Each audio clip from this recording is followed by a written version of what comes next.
और मथुरा लिए चलते जहां पर सीएम योगी आदित्यनाथ सभा को संबोधित कर रहे हैं। इस्कॉन की स्थापना स्वामी प्रभुपाद जी ने की थी और हम सब जानते हैं भक्ति वेदांत स्वामी श्रील प्रभुपाद जी महाराज वे एक सन्यासी थे।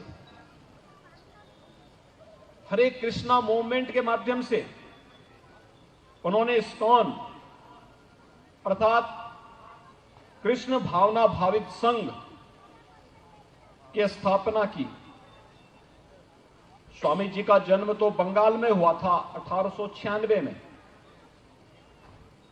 और उन्होंने पूरी दुनिया के अंदर इस कार्यक्रम को अपने पूज्य गुरुदेव श्रील भक्ति सिद्धांत सरस्वती गोस्वामी महाराज के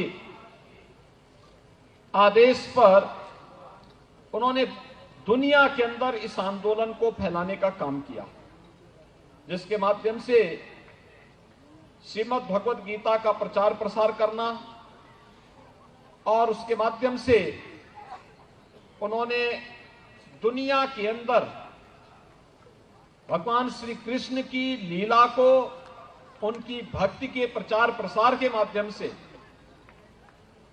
श्रीमद् भगवद गीता के उपदेश के सही भाव को ज्ञान भक्ति और वैराग्य के इस भाव को आम जन तक पहुंचाने का जो कार्य स्वामी प्रभुपाद जी महाराज ने उस समय किया था, आज भी उनके अनुयायी इस कार्यक्रम के साथ जुड़े हुए हैं और कई ज्यादा ऊर्जा के साथ जुड़े हुए हैं।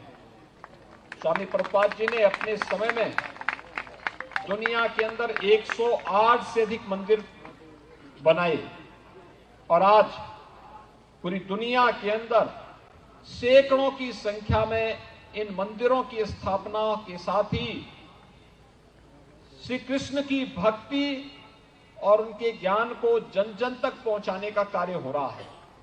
आज वृंदावन में भी 1976 में जिस गुरुकुल की स्थापना हुई थी, भक्ति वेदांत गुरुकुल और इंटरनेशनल स्कूल, यहां पर कुशलतापूर्वक संचालित हो रहा है और यहां पर दो नई कड़ी जुड़ी है। एक भगवान श्री कृष्ण और बलराम जी की भव्य प्रतिमा मंदिर में स्थापित होने के कार्यक्रम के साथ आज हमें जुड़ने का अवसर प्राप्त हुआ है और दूसरा यहां पर दुग्ध प्रसंस्करण का एक केंद्र हम सबको देखने को मिला है, उसका भी लोकार्पण का कार्यक्रम आज यहां पर हुआ है। मेरा ये मानना है, मैं यहां पे गौशाला में भी गया हूं, मैंने देखा उन्नत नस्ल की भारतीय गोवंश यहां पर देखने को मुझे मिला है। भाइयों बहनों, अगर हमें अपने अन्नदाता किसानों की आमदनी को और पशुधन पशुपालकों की आमदनी को बढ़ानी होगी तो दुग्ध के साथ साथ दुग्ध से बने हुए उत्पाद को हमें प्राथमिकता देनी होगी। हम सब जानते हैं कि पहले तो भारतीय नस्ल का गोवंश उसकी उन्नत नस्ल आए, इस दिशा में कार्य करने की आवश्यकता है और उत्तर प्रदेश का पंडित दीनदयाल उपाध्याय वेटनरी विश्वविद्यालय इसी मथुरा में स्थापित है, उसके द्वारा इस दिशा में बहुत अच्छा कार्य प्रारंभ हुआ है।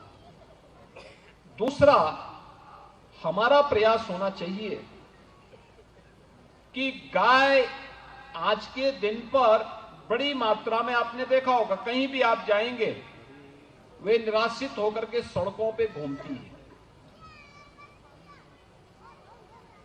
किसी पे चोट लगती है, किसी को लोग नुकसान पहुंचाते हैं और बहुत बार यही दंगों का कारण भी बनता है। ये गोवंश के लिए राज्य सरकार ने और भारत सरकार ने तमाम उसके संरक्षण के लिए तमाम योजनाएं चलाई। उत्तर प्रदेश सरकार ने के द्वारा निराश्रित गौ आश्रय स्थल प्रारंभ किए गए, 9 लाख से अधिक गोवंश वर्तमान में हमारे उत्तर प्रदेश के गौशालाओं में हैं, जिनका हम देखभाल कर रहे हैं। हमने सहभागिता योजना के माध्यम से 1 लाख से अधिक गोवंश किसान परिवारों को दे रखा है और हर गौवंश के लिए 900 रुपये उन किसान परिवारों को हम देते हैं।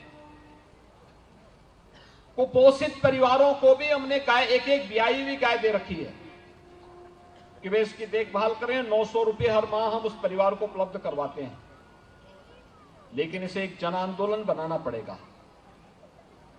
न भारतीय नस्ल का गोवंश सुरक्षित रहे, इसके संरक्षण के साथ ही इसकी नस्ल को सुधार करने की दिशा में वेटनरी विश्वविद्यालय के साथ मिलकर के हमें सार्थक प्रयास को आगे बढ़ाना होगा। दूसरा, दुग्ध लेने के साथ ही, डेयरी स्थापित होने के साथ ही हर गांव में महिला स्वयंसेवी समूह के माध्यम से दुग्ध समितियों का गठन करना, जो दुग्ध कलेक्शन कर सकें घर घर से। और दुग्ध कलेक्शन करने के साथ ही हमें इस कार्यक्रम को भी इसके साथ जोड़ना पड़ेगा कि वह डेयरी में पहुंचे दूध जितनी खपत है उतनी दूध की खपत की पूर्ति करें। लेकिन दूध की एक छोटे समय तक ही आप उसको सुरक्षित रख सकते हैं। बहुत होगा 24 घंटे तक, 12 से लेकर 24 घंटे से अधिक तक दूध को रखना बहुत कठिन होता है। और इसके लिए मैं चाहूंगा कि अगर हमें किसान की आमदनी को बढ़ाना है तो उससे ज्यादा दाम दही में मिल सकता है, बटर में मिल सकता है, मक्खन में मिल सकता है, घी में मिल सकता है, या दूध से बने हुए उन तमाम उत्पादों में उससे अच्छा दाम मिल सकता है। और इसलिए वैल्यू एडिशन के लिए आवश्यक है हम उसकी प्रोसेसिंग करें। और इस प्रकार की प्रोसेसिंग सेंटर को जो यहां पर इस्कॉन ने यहां पर स्थापित किया है, क्वालिटी के साथ ही हम उसके वैल्यू एडिशन के साथ उसको जोड़ देंगे तो कई गुना दाम हमारे पशुपालकों को मिलना प्रारंभ हो जाएगा। एक अच्छी शुरुआत है। इस्कॉन को मैं इसके लिए हृदय से धन्यवाद देता हूं। भाइयों बहनों, ये धरती तो वैसे भी भगवान के अवतार की धरती है। लोग बड़ी श्रद्धा भाव के साथ यहां आते हैं। भारत से गए हुए सन्यासी वैश्विक मंच पर उन्होंने अपनी एक पहचान बनाई, भागवत धर्म का प्रचार प्रसार किया और आज दुनिया के अंदर